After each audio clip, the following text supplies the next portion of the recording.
Il était une fois un prince dans un pays lointain. Il est temps pour lui de se marier.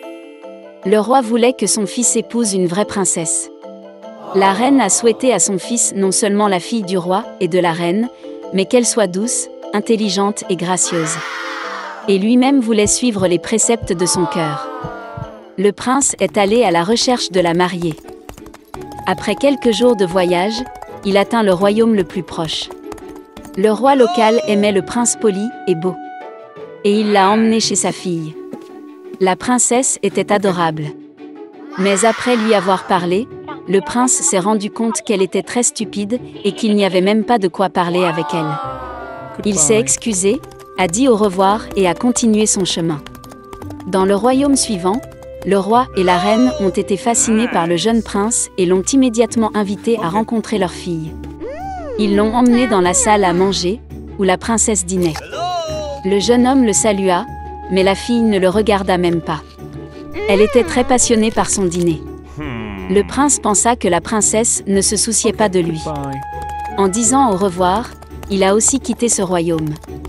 Le prince a voyagé dans le monde entier pour retrouver sa bien-aimée.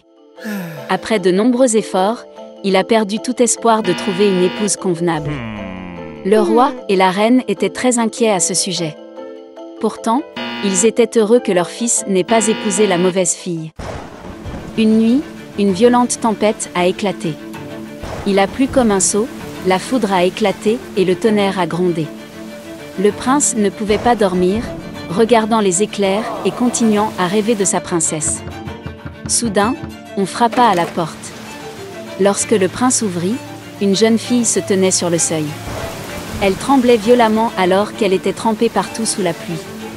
La pauvre fille était seule au milieu de tout ce mauvais temps qui faisait rage, mais même sous la pluie, elle semblait très douce.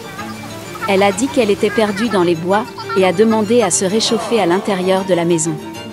Le prince eut pitié de la pauvre fille et la laissa entrer dans la maison. Il la conduisit dans le salon et la fit asseoir devant la cheminée. La fille a dit qu'elle était une princesse d'un royaume lointain. Ils ont été attaqués et ses parents l'ont envoyée hors du château avec 2 soldats.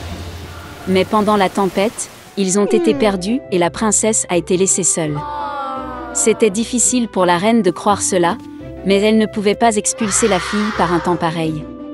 Lorsque le prince entra dans le salon, elle était déjà vêtue d'une robe sèche et propre que la reine avait donnée. Elle avait l'air éblouissante maintenant. Le prince n'en croyait pas ses yeux. Il est tombé amoureux. Mais à la demande de son père, il ne pourrait pas épouser une fille si elle n'est pas une vraie princesse. La reine comprit que le prince était tombé amoureux. Elle l'a rassuré et a dit qu'elle savait comment savoir si leur invité disait la vérité ou non. La reine se rend dans la chambre d'amis préparée pour la jeune fille et place un petit poids sec sous son matelas. Et en plus, elle a ordonné de mettre 6 autres matelas. Bientôt, la fille s'endormit dans sa chambre. Le lendemain matin, tout le monde attendait avec impatience le réveil de la princesse. Et quand elle s'est réveillée, la reine a demandé comment elle avait dormi cette nuit-là. La fille a répondu qu'elle était très reconnaissante pour la nuit et qu'elle dormirait beaucoup plus mal dehors sous la pluie. Malgré cela, elle dormait très mal et ne dormait pas suffisamment. Et maintenant, son dos lui fait mal, comme si elle dormait sur une pierre. C'était la réponse que la reine attendait. Elle savait que seule une princesse pouvait sentir le poids caché sous les 7 matelas. En entendant cela et en apprenant que la jeune fille était une vraie princesse, le prince a dit au roi qu'il voulait l'épouser.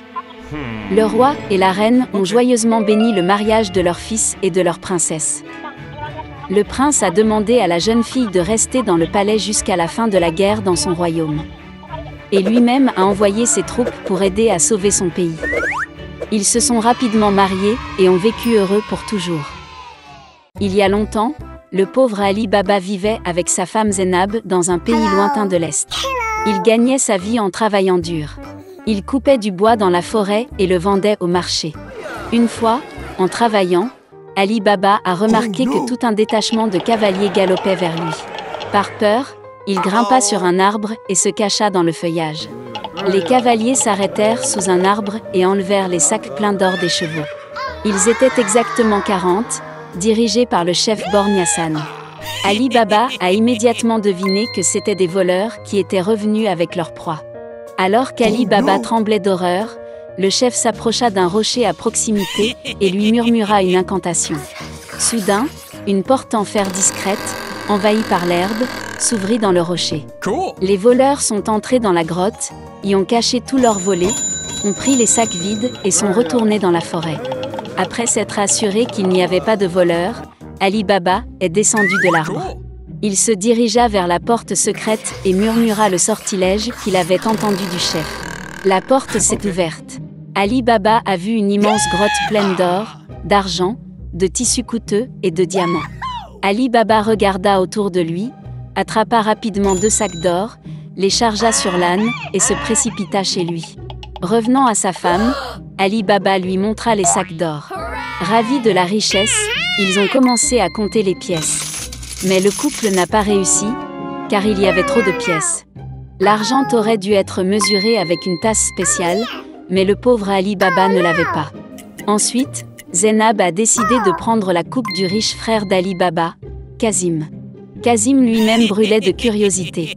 Il ne pouvait pas comprendre pourquoi le mendiant Ali Baba avait besoin d'une tasse à mesurer pour l'or. Par conséquent, il a enduit le fond du bol de miel pour savoir exactement ce que les époux mesuraient. Quand Ali Baba a rendu le bol, Kazim a remarqué que les pièces d'or étaient collées au miel au fond. Il s'est rendu compte qu'Ali Baba lui cachait la richesse. Puis Kazim est venu vers son frère et a menacé d'informer le roi de lui si Ali Baba ne disait pas toute la vérité. Ali Baba, effrayé, a parlé à Kazim des voleurs, de la grotte et même du sortilège qui ouvre la porte secrète. Le matin, Kazim prit 10 ânes et se dirigea vers la grotte. Après avoir jeté un sort, il entra. La richesse incalculable de la cache tourna la tête de Kazim. Il a longtemps dansé parmi l'or et les pierres précieuses, bourrant ses sacs de pièces de monnaie. Soudain, le bruit des sabots se fit entendre à l'extérieur de la porte. Les voleurs sont revenus. Kazim a essayé de se cacher derrière des sacs d'or, mais les voleurs l'ont trouvé, ligoté et kidnappé. Le chef borgne s'est immédiatement rendu compte que Kazim n'était pas le seul à connaître la cache dans la grotte. Puis le voleur se rendit dans la ville et apprit qu'un certain Ali Baba était auparavant un homme pauvre et qu'il devenait soudainement riche. Ataman a suivi Ali Baba chez lui et a marqué sa porte d'une croix noire pour venir la nuit et se venger. Le soir, la femme d'Ali Baba est sortie dans le jardin pour abreuver les ânes. Elle a vu la croix et s'est immédiatement rendue compte que ce signe n'était pas bon. Puis, elle a peint les mêmes croix sur toutes les maisons voisines. La nuit, les voleurs sont revenus et ont vu que toutes les portes étaient marquées d'une croix noire. Ils n'ont pas pu trouver la maison d'Ali Baba. Leur plan a échoué. Le lendemain, le chef accrocha 40 grosses cruches aux ânes, y cacha les voleurs et partit pour la ville. Au bazar, il a fait semblant de vendre du beurre, et il a lui-même retrouvé Ali Baba. Quand la nuit tomba, le chef frappa la maison d'Ali Baba. Le voleur a demandé à passer la nuit, et a offert en retour de présenter 40 grandes cruches d'huile.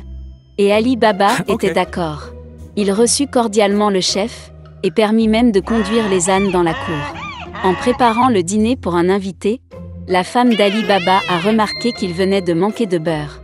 Puis, elle est sortie dans la cour chercher l'huile que leur invité avait apportée. Mais soudain, dans les cruches, il y eut un bruissement et un chuchotement de voleurs. Puis, Zainab a couru à la cuisine, a attrapé une tasse d'eau bouillante et l'a versée sur l'un des voleurs. Il a eu peur, a crié, a sauté de la cruche et a couru vers les montagnes. Tout le détachement se précipita sur lui avec effroi. Se rendant compte que lui aussi serait bientôt découvert, le chef a couru hors de la maison et a disparu sans laisser de traces. Et Ali Baba et sa femme ont vécu heureux pour toujours. Et les voleurs ne sont jamais revenus.